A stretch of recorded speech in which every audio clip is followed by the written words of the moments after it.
sepertinya Indonesia itu baru dikuasai, dinikmati oleh segelintir kelompok saja, betul? Yang kaya makin kaya, betul? Nah, yang miskin makin miskin. Adil tidak? Adil tidak? Tentu tidak adil. Siapa yang harus memperjuangkan ini? Insya Allah kita semua akan berjuang, berikhtiar bersama-sama. Mohon doa bagi Partai Demokrat untuk bisa memperjuangkan nasib Bapak Ibu semuanya. Indonesia harus maju, tapi sebelum kita ingin melihat gedung-gedung yang megah, kita ingin yakinkan perut kita terisi, betul? Tidak boleh ada yang kelaparan, tidak boleh ada yang susah mencari makan sehari-harinya. Nah, Bapak Ibu sekalian, mudah-mudahan ikhtiar ini juga terus mendapatkan jalan dari Allah Subhanahu wa Ta'ala, Tuhan yang Maha Kuasa.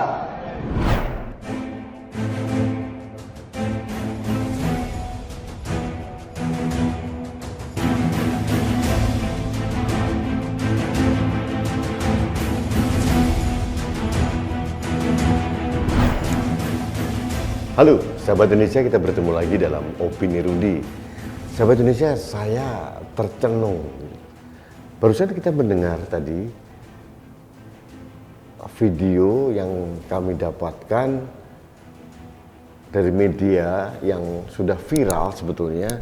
Seorang ketua umum partai mencaci maki pemerintah. Mungkin ini cara partai politik ya untuk meraih dukungan masyarakat gitu. Tapi menurut saya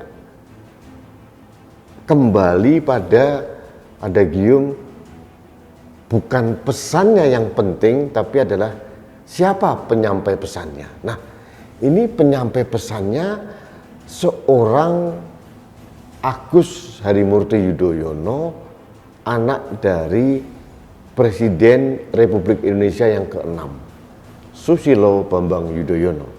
Dia mengatakan saat ini Indonesia penuh dengan ketidakadilan, katanya begitu. Sehingga Demokrat harus berusaha keras bersama rakyat untuk memperbaikinya. Sebetulnya kalau dari pesannya sih cukup simpatik, bagus gitu ya. Tapi manakala disampaikan oleh seorang AHY, anak seorang SBY, Presiden Republik Indonesia tahun 2004 sampai 2014, saya bingung. Mohon maaf dengan segala hormat.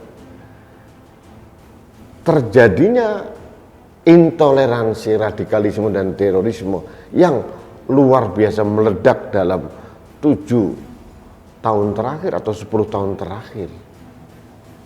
Ini akibat dari pembiaran yang dilakukan oleh presiden terdahulu sebelum Presiden Jokowi. Siapa nama presidennya? Anda sudah tahu siapa. Dengan jargon zero enemy, semua dirangkul, termasuk kelompok-kelompok yang mempunyai ideologi yang berbahaya bagi eksistensi Pancasila, dirangkul, dimasukkan dalam pemerintahan. Akhirnya yang terjadi selama 10 tahun mereka masuk ke setiap lini, semua BUMN, ASN, institusi TNI, Polri, dan sekarang peternakan penyemaian yang terjadi selama 10 tahun itu mulai mekar dan berbuah kerusakan. Ini yang terjadi sekarang. Seperti kita memelihara anak macan. Masih kecil, imut-imut, masih lucu. Lama-lama kalau kita biarkan, karena DNA-nya macan adalah suka makan daging, termasuk daging manusia, dia juga akan menggerogoti, menggigit betis kita sendiri. Ini yang terjadi. Dan itu terjadi dalam konteks intoleransi, radikalisme, dan ekstremisme. Luar biasa berkembang selama tahun 2004 sampai 2014. Kenapa? Orang-orang ini termasuk partainya itu duduk manis di pemerintahan. Dan ada kesempatan mereka masuk ke setiap lini, terutama BUMN. Nah, sekarang anaknya bicara tentang ketidakadilan. Dia sendiri mengalami privilege yang tidak terbatas. Gitu. Mulai dari lahir, mungkin remaja, sampai dia menjadi anggota TNI yang hanya mentok di pangkat mayor, menghadapi, menerima kemewahan, keistimewaan sebagai anak pejabat tinggi, termasuk anak presiden. Sekarang pun dengan konon kekayaannya yang luar biasa banyak, kemewahan itu tidak berhenti. Apapun dia terima dan dinikmati, termasuk menjadi ketua umum partai tanpa berkeringat dari bawah, tanpa ada proses panjang bertumbuh bersama partainya atau kader-kader yang lain, dia plok jadi ketua umum partai. Yang terjadi adalah instan, pemikirannya sangat instan dan tidak mendalam, karena hanya berdasarkan textbook teori. Kalau katakanlah dia seorang jenderal seperti bapaknya mungkin, atau mungkin seperti jenderal yang lain, kalau kita bicara strategi, ada rekam jejak yang bisa dibanggakan. Pernah pasukan tempur, menghadapi perang yang sesungguhnya, pernah menjadi pejabat teritorial. Nah, ini belum pernah, masih mayor karena ngebet orang tuanya pengen jadi gubernur, dipaksa keluar, akhirnya jatuh tersungkur dan tidak berdaya. Hanya mayor, hanya mayor. Menurut saya dia salah satu korban ambisi orang tuanya. Itu yang terjadi. Ambisi yang tidak terukur dan mengukur diri. Terlalu muda, dan sekarang ditempatkan oleh bapaknya menjadi ketua umum Partai Demokrat. Artinya semuanya oligarki. Kalau dia mengkritisi oligarki di pemerintahan, dia tidak sadar bahwa dia sendiri sedang membangun oligarki di partainya. Bapaknya ketua majelis tinggi, kemudian dia ketua umum, adiknya wakil ketua umum, ketua fraksi di DPR, istrinya apa, sepupunya apa, teman-teman dekatnya jadi apa. Jadi penuh aroma KKN, tapi itulah partai.